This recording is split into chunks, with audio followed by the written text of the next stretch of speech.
Hello students. आज हम लोग इनऑर्गेनिक केमिस्ट्री का एक बहुत ही इंपॉर्टेंट चैप्टर शुरू करने जा रहे हैं, कोऑर्डिनेशन कंपाउंड। इसकी इम्पोर्टेंस एग्जाम्स में तो है ही, चाहे बोर्ड एग्जाम हो, चाहे नीट एग्जाम हो, चाहे आईआईटी का एग्जाम हो। लेकिन उसके सिवा इसकी importance day to day life में भी बहुत है। और आप लोग तो बायोलॉजी के स्टूडेंट हैं, तो आपको तो इसकी इम्पोर्टेंस बाद में भी आएगी बहुत। तो चलिए हम लोग स्टार्ट करते हैं डे 1। तो पहला काम तो बताते हैं कि कोऑर्डिनेशन कंपाउंड होते क्या हैं। कोऑर्डिनेशन कंपाउंड क्या होते हैं? जिसमें एक सेंट्रल मेटल आयन होता है, ठीक है, और वो कई न्यूट्रल या दूसरे आयन से कोऑर्डिनेट बॉन्ड से ज्वाइन होता है और मिला के ये एक कॉम्प्लेक्स आयन बना लेते हैं ना। ये इनकी खासियत क्या होती है कि ये बहुत स्टेबल आयन्स होते हैं, ये जल्दी ब्रेक नहीं करते। जैसे एग्जांपल है potassium ferrocyanide, CuNH3 whole twice sulphate, nickel का कार्बोनिल के साथ। ये चार्ज जीरो भी हो सकता है, चार्ज इसमें कुछ और भी हो सकता है। तो देखने में कई बार ये डबल सॉल्ट जैसे लगते हैं, बट एक्चुअली ये डबल सॉल्ट होते नहीं है, अभी हम देखेंगे। और अल्फ्रेड वर्नर ने अराउंड 80-90 के आसपास इसकी थ्योरी पहले बनाई और इसके कई कंपाउंड्स को एनालाइज किया और सब दिखाया कि ये कैसे दूसरे कंपाउंड से डिफरेंट है। आज की तारीख में तो खैर इनके ऊपर पूरा अलग से काम चल रहा है और ये एक बहुत ही इंपॉर्टेंट ब्रांच हो गई है केमिस्ट्री की, जो कोऑर्डिनेशन केमिस्ट्री होती है। चलिए इससे पहले कि हम आगे बढ़ें, जो डबल सॉल्ट है और कॉम्प्लेक्स कंपाउंड्स हैं, जो कोऑर्डिनेशन कंपाउंड्स को कभी कभी कॉम्प्लेक्स कंपाउंड्स भी बोला जाता है, तो उनमें डिफरेंशिएट देख लेते हैं क्या फर्क है दोनों में। एक्चुअली इसमें भी देखा जाए तो दो सॉल्ट्स मिलके बनता है और ये भी दो सॉल्ट्स मिलके बनता है, इसीलिए इसका नाम डबल सॉल्ट है। फर्क क्या है कि यहाँ पे जब दो सॉल्ट्स होते हैं किसी स्टोइकियोमेट्री में क्रिस्टलाइज करके बन जाते हैं, लेकिन जब इनको हम ब्रेक करते हैं एक्वस सॉल्यूशन में, तो ये दो कैटायन दो एनायन में ब्रेक हो जाते हैं। लेकिन कोऑर्डिनेशन कंपाउंड्स थोड़े फर्क होते हैं। इसमें एक सेंट्रल मेटल जो है वो ऑपोजिटली चार्ज आयन या न्यूट्रल मॉलिक्यूल के साथ कोऑर्डिनेशन बॉन्ड बनाता है और ये जल्दी ब्रेक नहीं करते हैं।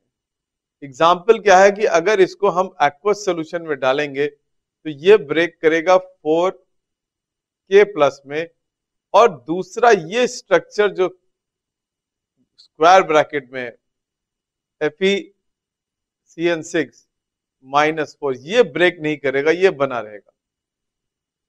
दूसरी तरफ अगर देखें हम, ये मोहर सॉल्ट है हमारी।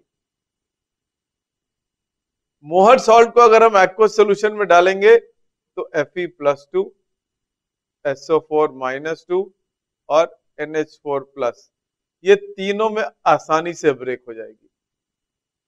तो ये डिफरेंस है ये डबल सॉल्ट में और कोऑर्डिनेशन कंपाउंड में। ये डिसोसिएट नहीं होते हैं सिंपल लाइंस में, और ये डिसोसिएट हो जाते हैं। चलिए नेक्स्ट, कोऑर्डिनेशन एंटिटी।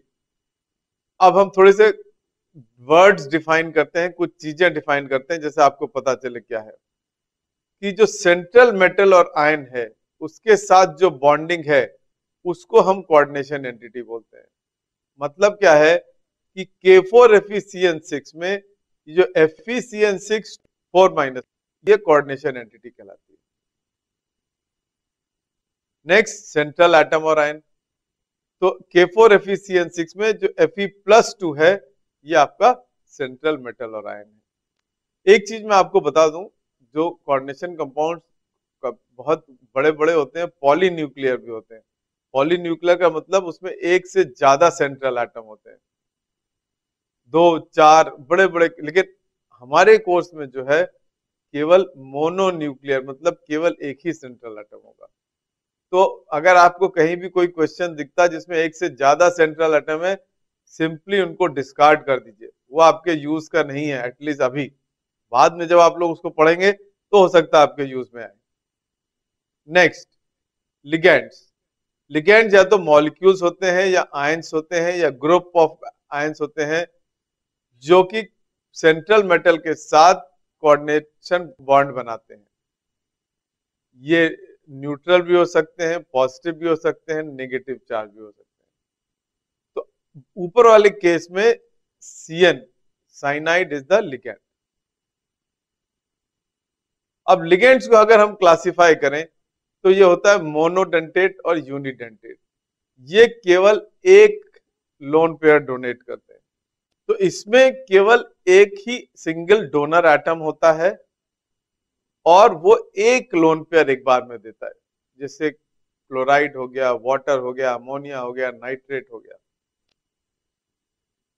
दूसरा है डाइडेंटेट, इसमें दो डोनर एटम होते हैं और दो लोन पेयर देते हैं, चाहे ऑक्सिलेट हो गया, चाहे इथाइलिन डायमाइन हो गया। इसमें अगर देखें तो ये एक लोन पेयर ये है, एक लोन पेयर ये है।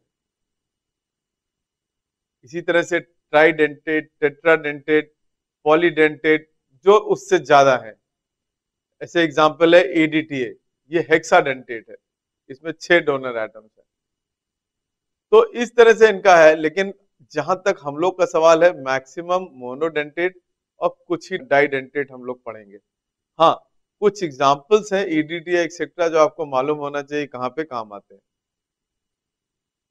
इसके सिवा chelating agents, dye and polydentate ligands हैं, इनको हम चीलेटिंग एजेंट्स बोलते हैं क्योंकि ये रिंग लाइक स्ट्रक्चर बना देते हैं और इनकी स्टेबिलिटी थोड़ी ज्यादा होती है, जैसे कि ऑक्सलेट, EDTA एक्सेट्रा की। इसके सिवा एक चीज होती है एम्बीडेंटेड। एम्बीडेंटेड में क्या होता है, लिगेंड वही होता है लेकिन उसके पास दो डिफरेंट डोनर एटम्स होते हैं, लेकिन एक बार में एक ही वो डोनेट कर सकता है। लाइक NO2, NO2 में या तो N से एक बार देगा या O से देगा, दोनों से एक साथ नहीं दे सकता है, ये यूनिट एंटिटी। लेकिन कभी N से देगा तो NO2 हो जाएगा और O से देगा तो ONO हो जाएगा। इसी तरह से HCN में भी है। एक टर्म है डेंटिसिटी, इसका मतलब होता है कितने लिंक्स हैं आपके लोन पेयर के। तो डेंटिसिटी मींस कितने हैं, हेक्साडेंटेट मींस 6 हैं डोनर एटम जो अपने एटम्स देते हैं कॉम्प्लेक्स बनाने के लिए। जैसे इसमें carbon is the donor atom क्योंकि CN जो है कार्बन अपना लोन पेयर दे रहा है साइनाइड में।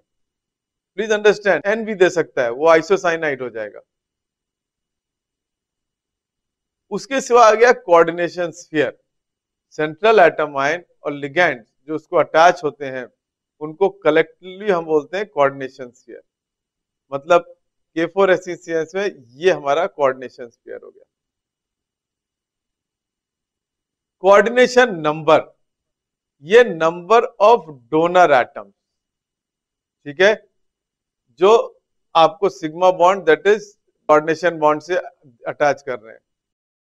अब ये 4 या 6 कॉमन है, लेकिन उसके सिवा भी कुछ वैल्यूज हो सकती है। हाँ, जहां तक हमारा सवाल है हम लोग ज्यादातर 4 या 6 करेंगे। अब इसमें ये ध्यान रखिए कि CN यूनिडेंटेट है, ये 6 लगे हुए हैं, तो इसका कोऑर्डिनेशन नंबर 6 हो गया। लेकिन अगर EN होल थ्राइस है कोबाल्ट के साथ, ना EN डाइडेंटेट है और ये 2 है, तो इसका कोऑर्डिनेशन नंबर भी 6 होगा। तो ये नंबर ऑफ लिगेंड्स नहीं है, कितने आपके बॉन्ड्स बन रहे हैं, कितने लोन पेयर्स आपको बॉन्ड बना रहे हैं सेंट्रल एटम के साथ, वो होता है कोऑर्डिनेशन नंबर। काउंटर आयंस, जो इलेक्ट्रॉन्स आयंस बाहर होते हैं वो काउंटर आयंस कराते हैं, ठीक है। K4FeCN6 में K+ काउंटर आयन हो गया, कोबाल्ट का नाइट्रोजन के साथ बना तो Cl- काउंटर आयन हो गया।